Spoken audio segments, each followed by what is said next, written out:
Good morning, friends. Welcome to Gardening at the Creekside. Spring is in full bloom and in all of her glory here in North Carolina, a Zone 8A. Today, we are going to take a tour of the backyard. Y'all, there are so many things that are absolutely stunning. This is the freshest time of the year here in North Carolina before our heat and humidity hits. And I just want to give you a tour because there's been some things that we have done that we have not showed you yet. So we want to share that with you. Of course, we're going to share the messes and the successes with you because we are all about keeping it real here because I just want you to see what gardens can look like and do look like here in mid-April in North Carolina. Such a great time to be a gardener in the South, right? Yes, it's getting warm. Everything has flushed out and is beautiful. So we're going to walk through the backyard gardens today and just take a little tour. It's going to be a lot of fun. So let's start with first the forest pansy bed. I think a lot of gardeners have like a little plant stash somewhere. So you're going to see my little plant stash right here. But look at this beautiful container. This is the Southern Comfort Euchra. And then we put the chocolate orange Selenia begonias in there. I did this last year and it was just such a beautiful combination. I love these Selenia begonias from Proven Winners. And then you pair it with the gorgeous, stunning Southern Comfort Euchra. This Euchra has been in this container for several years now and is an absolute rock star. So y'all, you don't have to make your containers complicated. You certainly can if you want to, and intricate and tons of different details, or you can just keep it simple, sweetie. Everything here is just looking lush. This is Feather Falls Carex, y'all. Look at this in the ground. It is massive and it is happy. It's a beautiful contrast, of course, with that dark Stilby. And then the hoster right here. I believe this is orange marmalade. Love the coloration on this. Just beautiful with that nice chartreuse center and then those blue edges. Again, next to that black Stilby is just a gorgeous contrast. The Brunnera this year has been great.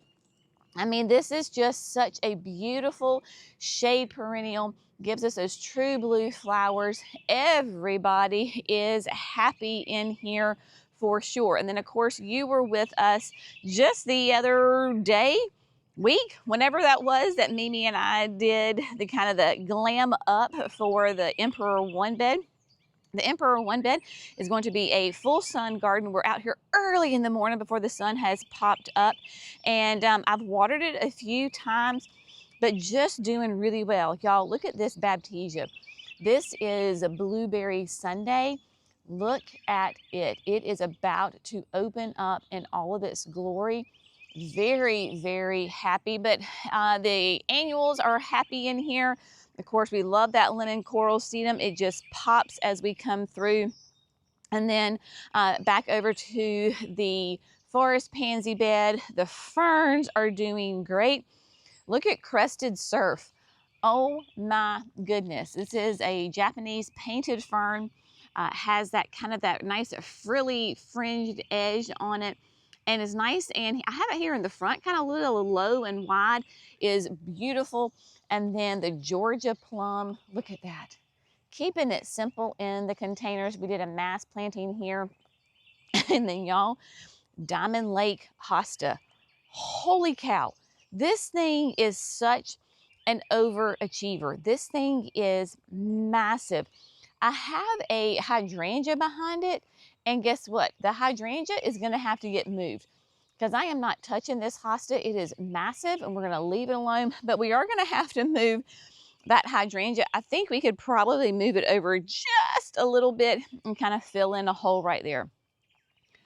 Roses. Of course, this is the Generous Gardener Rose from David Austin. I have two on here. It is not blooming yet. We have the first cracks of color though. Y'all, it is going to be an absolutely glorious rose season. I've actually got some that are blooming on in the backyard on the patio. So we're going to take a look at that. Now, this is one of those areas, it's not, I would not consider it a mess. It's just an area that has not been tended to yet. So what do I see in here? What do we need to do? Well, first of all, my tea olives, the sweet osmanthus, whatever you want to call it. It depends on where you live as to what they call it. They are ready for their yearly pruning. They are really tall, and so I like to prune them once a year in, mid-spring to shape them up.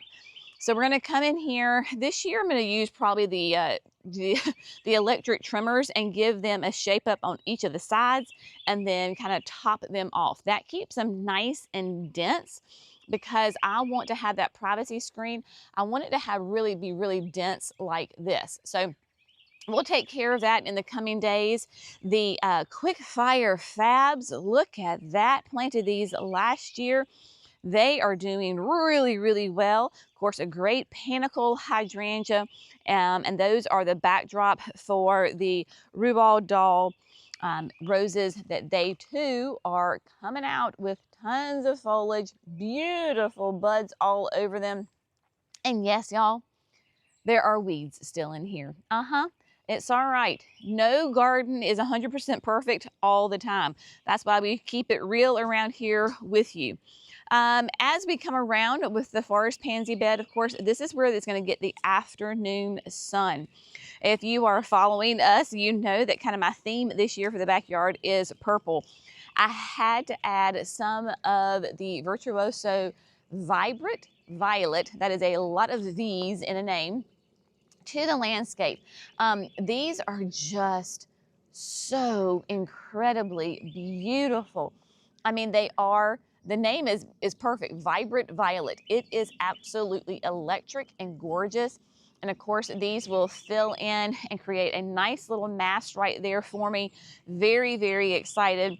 And then my little trough that I did with the Super Bells. This is the double grapefruit. Oh my, y'all, they are full. And the osteos, the double moon glow with the diamond frost back there, man, they are loving life for sure. And then we're going to make our way around to the back. Y'all, we've got roses blooming. This back patio is where our family spends just about every single afternoon because the sun sets behind the house. So this is nice and shaded. During the day, it is intense, full sun. Like when I say intense sun, this is really probably one of the hottest spots in our entire garden. But we love this area. We have supper out here. We did it last night because the humidity really has not hit yet. And we just enjoy this time. The roses, let's talk about gorgeous roses in the spring. Nothing better as far as I'm concerned.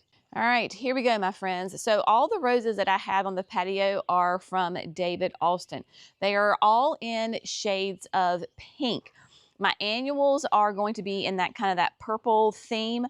This is Elizabeth, and Elizabeth is getting ready to explode. Look, though, at those beautiful, sweet, just the softest pink you ever did see. These opened up a bunch overnight. Last night, there was no really color on these, and they just popped open. The annuals are doing well.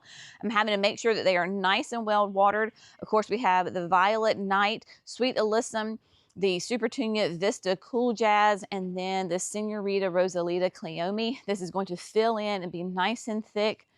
Look at Gertrude Jekyll. Y'all, look at this. This is Jerry's favorite rose. He loves this rose. It is always one of the very first ones to bloom. Intense, rich pink with a classic old rose fragrance. I mean, you just can't get better than this. Look at the foliage is stunning. All of the blooms, the buds in all the various stages, just stunning. This rose will actually glow.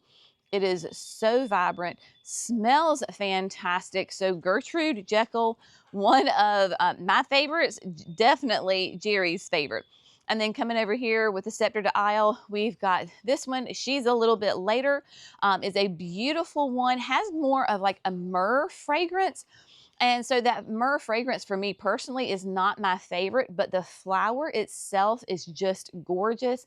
And so it is a nice vigorous one as well. So obviously she gets to stay because of those gorgeous flowers.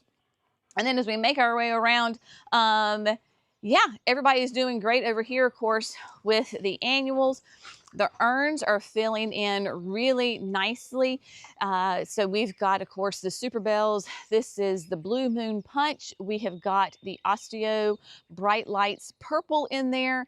And believe it or not, there is a Diamond Frost. It's getting a little swallowed up, which is perfectly fine with me because you've got these beautiful purple flowers that are just spilling over. I don't want them to go crazy as far as the spilling. That's why I went with the Super Bells, a little bit more controlled, and but they are doing great.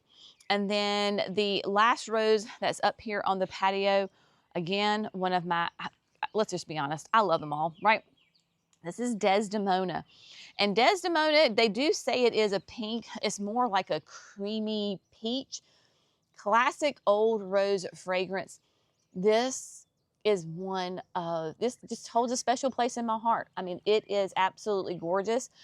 This is the baby. I had to, I wanted to kind of redesign this area. So this will be her third full year summer in the garden, and because I wanted to pair it with the original Desdemona that is here.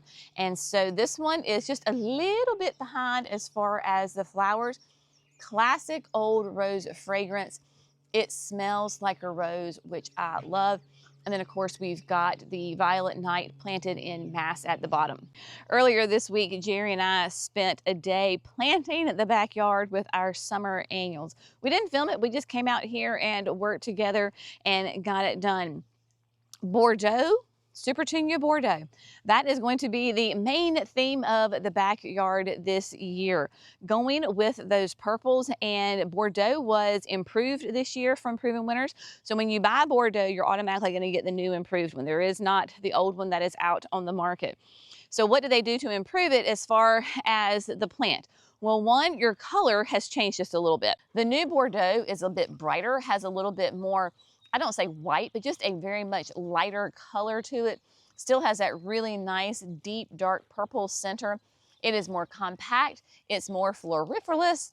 So you have more flowers per plant, and we did it in mass. So we have them kind of down here underneath the pufferfish, underneath the Japanese maple, a little ribbon of those. And then we have them also all throughout the backyard. Brenna has a rock, so she's playing with the rock. So just ignore the German Shepherd. She's doing her thing first thing this morning. So we have them all throughout the backyard, just going through. Now we still have to mulch this bed, so messes and successes, my friends.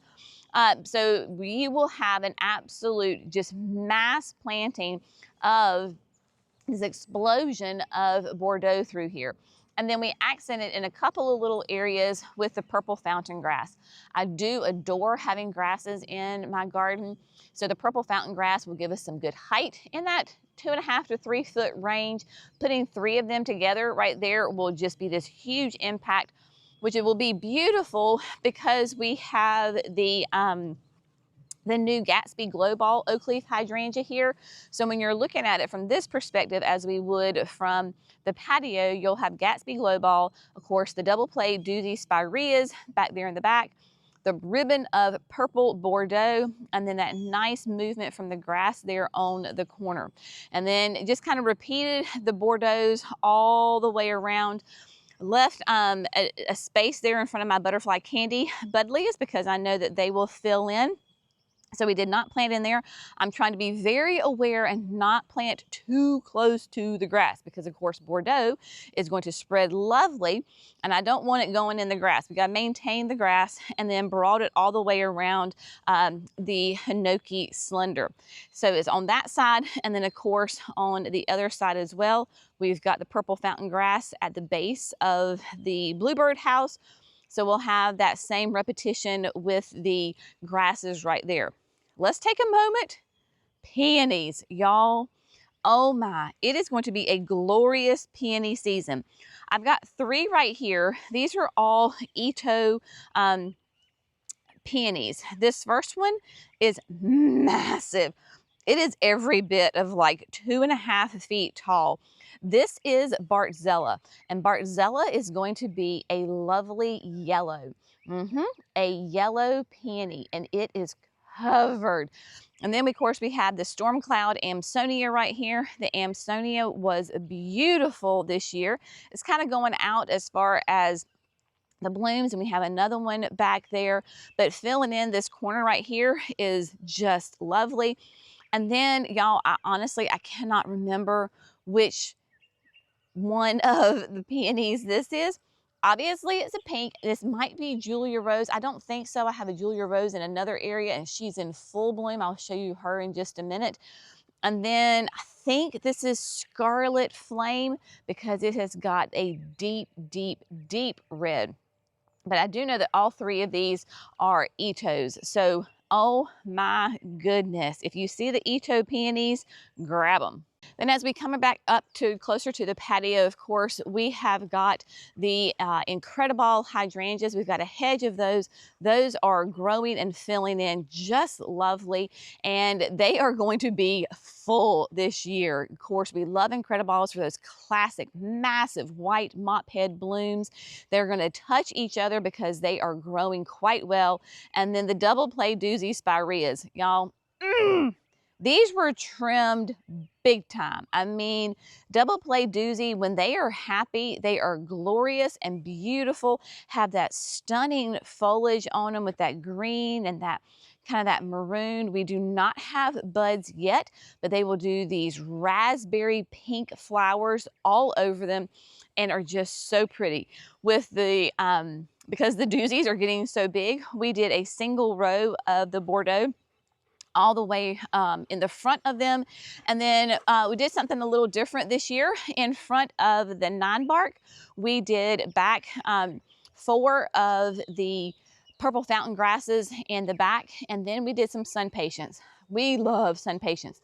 They are easy. They are just high performers, give us height. Jammed them in here. This is the purple candy.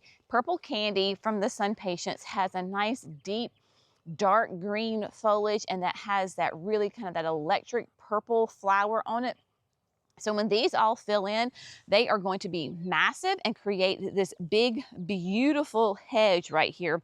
So what we did is we have it on this corner, then you know, flow into the Bordeaux as we wrap around with the doozies.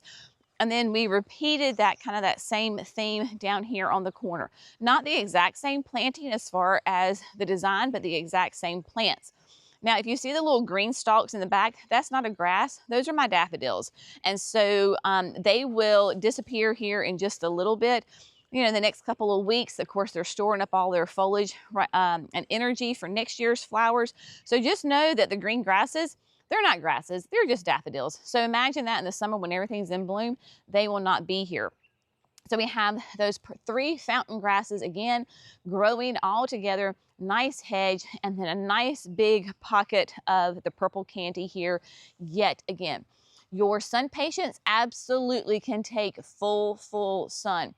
Mine, by the end of the season, because we have such a long growing season, will be in that 2.5 to 3 feet tall, and they really will. The Japanese beetles don't like them. They're great.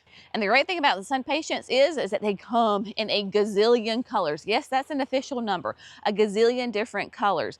They can do, I would say you need a minimum of the 5 hours all the way up to full all day sun. Once you get them established, they tend to be pretty drought tolerant. Last year we had them in the back end of the signature garden, not on irrigation, and they handled it like a champion. So all of these annuals that we've planted, I am having to, even though we have irrigation, they're not on heavy irrigation. So I'm having to come through and water about every 2 to 3 days. We're currently in a severe drought here in North Carolina where we live. There's been a burn ban, so it is dry. The air is dry, the ground is dry. And so with my annuals, the first 2 to 3 weeks, I just have to really kind of pay attention, make sure that they're getting the water that they need. Some of the annuals last night when we were out here in the late afternoon, they were a little limpy, but this morning they were nice and bright and perky. So that lets me know that it was a lot of heat wilt, but I am going to go ahead and water them today because we're going to be up in the 90s. Like it's supposed to. Whew, y'all, it is warm here. And so we're gonna make sure that they are nice and get those roots going and established. That way later on in the summer, I don't have to worry about watering them as much. Now, I told you that Julia Rose is blooming. Let me show you. On the other side of the steps, we also repeated another little pocket of the sun patience. So we have 3 of those pockets of the sun patience all on the same side of the yard. The salvia is blooming. This is the Living Large, I think Big Sky from Proven Winners. And y'all, my parents have a field of walnut trees, and every year the squirrels do their best to repopulate the earth with walnut trees. And if you've ever had to pull a walnut tree out, you can't just pull it because the walnut is way down in the ground. So you have to get a shovel, a hory, and get the nut itself out. So yes, we have got walnut trees galore. So anyway, that was a little side note, but look at the salvia. And then with that pink, that Julia Rose back there in the back. So of course, this is another Ito peony. Y'all, the Itos are they're massive. They are gorgeous. Look at that pink. I mean, lovely, lovely. And there's so many buds. I have not cut any. Probably as soon as I get off with you, I'm gonna go get some clippers and a vase and clip some because they open up to like a little bit of a creamy, white. I'm gonna call them white. It's just a beautiful cream, but just gorgeous and massive. Absolutely beautiful. And then, of course, being a good Southern gardener, I have to include the azaleas. So the azaleas are in full bloom. They're actually kind of going a little bit towards being out of bloom. So they're not, I would say, at their peak, but these are just, of course, those classic pink azaleas. They bloom only in the spring. They get beautiful light in the morning, and then they are in the shade in the afternoon. You were with Mimi and I as we began the process of cleaning up these beds, and so these beautiful pinks are doing great. We do need to get back in here because we've got some honeysuckle that is resurrecting and doing all sorts of things in here. This area definitely is one of those messes that we are slowly working, trying to reclaim and get happy and gorgeous, but it's a labor of love, and it's just one of those things that honestly sometimes just takes the back burner. But I do want to show you, I have been so impressed with this Sims Beauty Oak Leaf Hydrangea from Southern Living. Y'all, this thing is a rock star. It is already putting out the buds. This was a relatively small gallon when I planted it last year. When I say I planted it and forgot about it, literally that's what happened. And it has shown off. It is every bit of a 3.5 tall, 3.5 wide right now. It will be a nice massive one, which I am so excited about.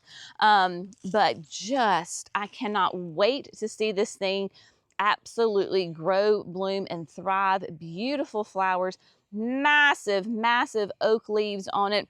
It is an absolute beauty. And then coming around to the back end of the garden, we have got the white azaleas.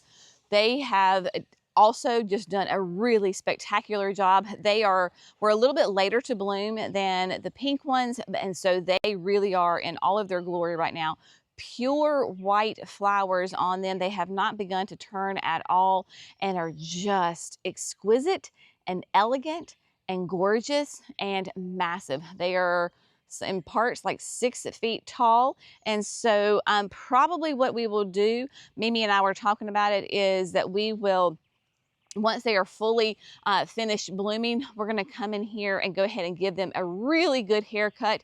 This was at the end of the project when Mimi and I were cleaning up this bed, and honestly, we were tired, and so we did not get all of the honeysuckle out, and there is there is honeysuckle in here, and so the best way for us to get it out will be to come in here and to prune them so that we can get in there and really get rid of that honeysuckle. So you can see we've got some vines up here, and so just to kind of clean it out. But you know, that is life in North Carolina.